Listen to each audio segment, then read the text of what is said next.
શું બનાવી વિદ્યા? આજ તો મેગીની ભેળ બનાવી છે. ઓહ મસ્ત ક્રિસ્પી ક્રિસ્પી ક્રન્ચી મસ્ત ફટાફટ બની જાય એવી. કેવી રીતે બનાવી? હેડા શીખવાડું. તેલ ગરમ થવા મેં દીધું ના મેગી ને આમ ભાગી આવી રીતે નેની નેની કરી નાખી. બરાબર એકદમ ચૂરમો કરી ચૂરમો દીધો કરી આપણે. અને તેલે ગરમ થઈ થઈ ગયું. ગયું હશે. હવે નાખી દઈએ. ના ના આનો શેકી દઈએ એટલે ગોલ્ડન બ્રાઉન થાય ને ત્યાં સુધી ધીમા ગેસે શેકી દઈએ મને. એટલે મસ્ત ક્રિસ્પી ક્રિસ્પી ક્રન્ચી ક્રન્ચી થઈ જશે. બરાબર એટલે આપણે ભેળ બનાવીએ એટલે આમ કડક કડક હોય ને તો સારું ભાવે. એટલે મસ્ત કડક કરી દેવાની. ગોલ્ડન બ્રાઉન થઈ જાય કે હા ગોલ્ડન બ્રાઉન થઈ જઈએ. ના ના અમન સતત હલાવ્યા કરવું પડે. હા. એક તો નેચરનું જે હોય ને આ એ વધારે શેડી શેડી, golden brown એ થઈ જાય. વધારે golden brown થઈ. પેલી બધી નાઈમ જ રહે. આપણે બધી એક જ જેવી કરવાની હોય એટલે. હવે આને ઠંડુ થવા દેવાનું. તાના ભેળ બનો. હા આમાં હવે મેગી આનું 10-15 મિનિટ જેવું ઠંડુ થવા દઈએ. ઠંડી થઈ જાય.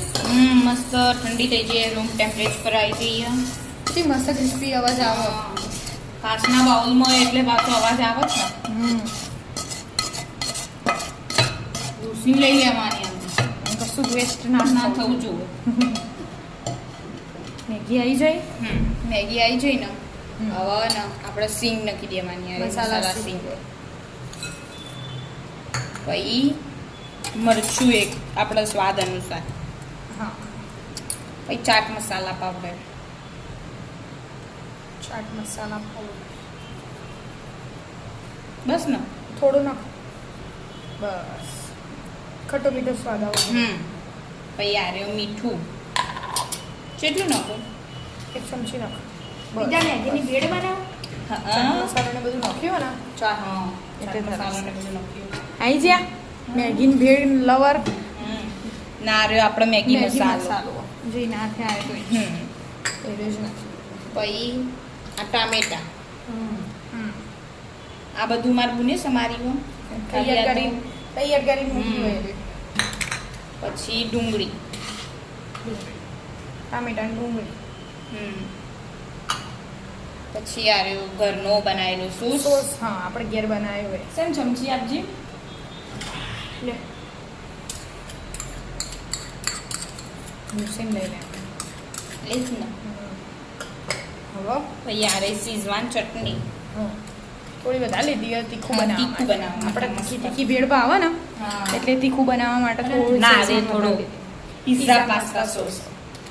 આ જેને- નખો હોય તો હા. નખાય ને આ નખો હોય તો કશું વાંધો નહીં પણ આપણો આમ વધારે સ્વાદ જોતો તો ને એનો ટેસ્ટ સારો આવે એટલે આપણે હા. એરે એડ કરી દીધો ભેળમાં સારો લાગે. ભેળમાં સારું લાગે.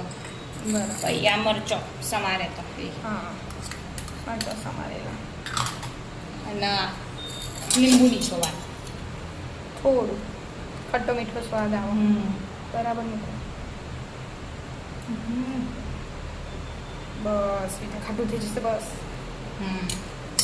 અને છેલ્લા ધોણા નાખી દેવાના.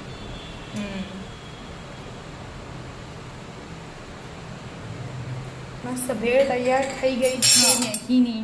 આવો મિક્સ કરો. મિક્સ કરી દેવાનું.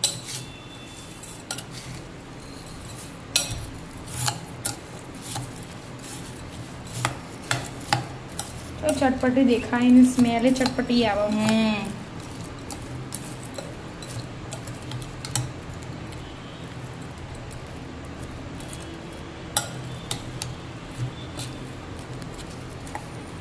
મસ્ત આવી રીતે હલાઈને બધું મિક્સ કરી લેવાનું.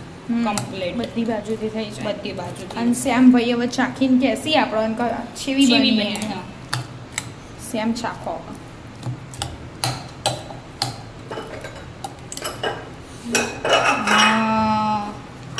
મસ્ત મિક્સ થઈ જઈએ. હવે એવા લઈએ ચાખવા ચેવો રિવ્યુ આલું.